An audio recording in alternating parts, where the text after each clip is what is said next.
लेकिन दुर्भाग्य यह है, और मुझे कहने की हिम्मत दीजिएगा, जिस कश्मीर के माननीय मुख्यमंत्री तक ये कहते हो कि मुझे ऑटोनॉमी चाहिए, मुझे ऑटोनॉमी भी उस तरह से चाहिए जैसे कि अलग कंट्री को पूरी स्वायत्तता दे दी गई हो।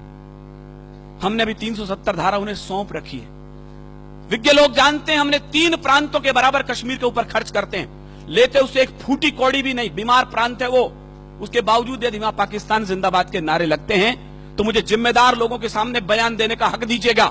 और शायद मैं पहली बार बोल रहा हूं जिम्मेदार लोगों, तो मेरी हिम्मत को दाद दीजिए, मैं कहां खड़ा हूं और किसके सामने क्या बयान देने जा रहा हूं। कश्मीर वो बेवफा औरत हो चला है जो खाता हमसे है, पीता हमसे है, पहनता हमसे है और नैन मटक के पड़ोसी से करना चाहता है।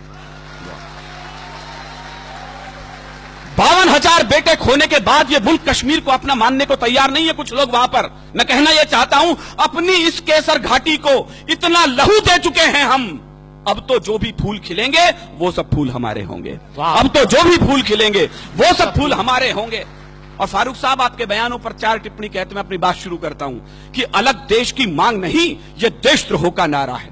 और कहीं कविता हो, भुवन जी जैसे बड़े भाई मेरे यहां बैठे, मैं आप तक पहुंचाता हूं। अलग देश की मांग नहीं, यह देशद्रोह का नारा है। ठंडी झीलों से निकला जो जलता सा अंगारा है, उन बेटों से गद्दारी है जो पर्वत पर सोए हैं। या पुलिस के जवान और सेना के जवान हैं, मैं आज की शाम उन्हें अपनी कविता सौंप रहा हूं। उन बेटों से गद्दारी है जो पर्वत पर सोए हैं, ना इंसाफी है उस मां से जिसने बेटे खोए हैं। और तुमको भी फारूक जी इसका, मुझे एक एक श्रोता के हाथ खड़े करके तालियां चाहिए इस बार मैं ठीक बोल रहा हूं तो, तुमको भी फारूक जी इसका सचमुच ध्यान रहा होता अगर तुम्हारा बेटा सीमा पर कुर्बान हुआ होता। अगर तुम्हारा बेटा सीमा पर कुर्बान हुआ होता, अगर तुम्हारा बेटा सीमा पर कुर्बान हुआ होता। तुम कहते हो काश्मीर के तुम ना जो सीएम होते, कहते हैं तो मैं हिंदुस्तान में हूं या के विवादास्पद सूबे का सीएम हूं, मैं होता तो वहां का प्राइम मिनिस्टर होता। फारूक साहब, हिंदुस्तान में राजस्थान वो मिट्टी है जैसे इतिहासों को आईने दिखाए, एक आईना मैं दिखाता हूं। तुम कहते हो काश्मीर के तुम ना जो सीएम होते, जाते पाकिस्तान वहां पर तुम उनके पीएम होते। फारूक जी अगर पाकिस्तान का, मुझे आपकी कमजोर तालियों के बीच कविता पढ़नी पड़ रही है, मेरा दुर्भाग्य भी हो सकता है। फारूक जी अगर पाकिस्तान का कुछ इतिहास पढ़े होते, फांसी के तख्ते पर तुम भी भुट्टो संग चढ़े होते।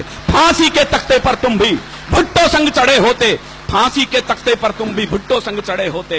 ये तो हम हैं जो गद्दारों को कुर्सी दे देते हैं, आस्तीन के सब सांपों को छाती पर सह लेते हैं। कोई रण में जीती भूमि भी वापस कर देता है, कोई सेना के लोहू से शाही को धो देता है, कोई मजहब के नारों से अलग देश बंटवाता है, कोई उग्रवादियों से जाकर हाथ मिलाता है। लेकिन ये तो हम लोगों की, मुझे केवल इशारे में नाम नहीं लेना, बोलना है, लेकिन ये तो हम लोगों की सब किस्मत में होना था। कुछ ऊंचे लोगों की गलती जीवन भर को ढोना था, कुछ ऊंचे लोगों की गलती जीवन भर को रोना था, कुछ ऊंचे लोगों की गलती जीवन भर को ढोना था। अच्छा होता, पता नहीं कितने लोग समझेंगे, अच्छा होता अगर पटेल कुछ लोगों को झटका देते, कुछ को आजादी मिलते ही फांसी पर लटका देते, कुछ को आजादी मिलते ही फांसी पर लटका देते। फिर ना कश्मीर का झंझट ना खूनी होली होती, फिर ना कश्मीर का झंझट ना खूनी होली होती, ना बंदूकों के साये में मेहंदी और रोली होती। अगर कबूतर श्वेत नहीं, यहां गुरु गोविंद सिंह के बेटे बैठे, मैं इनकी पगड़ी को गुरुद्वारा मान करके प्रणाम करना चाहता हूं। संजय ने अभी बताया, चुटकुलों की कौम बना के रख दिया हमने सरदारों को। माफ करें साहब, ये बलिदानों की सबसे बड़ी कौम थी। हमारे बड़े कवि बताते हैं 123 ऑथेंटिक फांसी हुई है पहले स्वाधीनता संग्राम में। आपकी तालियां इस बात को फख्र से बड़ा कर सकती है उनके बलिदान को कि 83 बेटे सिख मां की कोख ने दिए थे उसके लिए। क्या बात। हरिओम जी लिखते हैं, हम कर्जा खाए बैठे हैं गुरु गोविंद की कुर्बानी का, हम क्या एहसान चुकाएंगे उनकी आंखों के पानी का। हम उनकी गणना करते हैं आजादी के आधारों में, जिनके आगे जिनके 2-2 बेटे चिन गए दीवारों में, जिनके आगे जिनके 2-2 बेटे चिन गए दीवारों में। चापेकर बंधुओं के अलावा केवल दूसरा बलिदान गुरु गोविंद सिंह के परिवार से आता है। 4 बेटे थे, चारों के चारों युद्ध में और चमकौर के युद्ध में बलिदान हुए। 2 बेटे सरहिंद की दीवार में चिनवा दिए, 2 बेटे चमकौर के युद्ध में बलिदान हुए। रणक्षेत्र से दोनों बेटे आए मां के पास, मां प्यास लगी है। मां ने कहा शर्म नहीं आती रणक्षेत्र में खड़े हो, शत्रु के लहू से प्यास क्यों नहीं बुझा लेते। क्या बात। दोनों के दोनों बेटे बलिदान हो गए। मां की आंखों से आंसू आने लगे तो गुरु के पास गई, 4 बेटे थे, चारों तो बलिदान हो गए, अब क्या करूं इस खाली कोख का। जो उत्तर दिया गुरु गोविंद सिंह ने, मेरे रोंगटे खड़े होते हैं।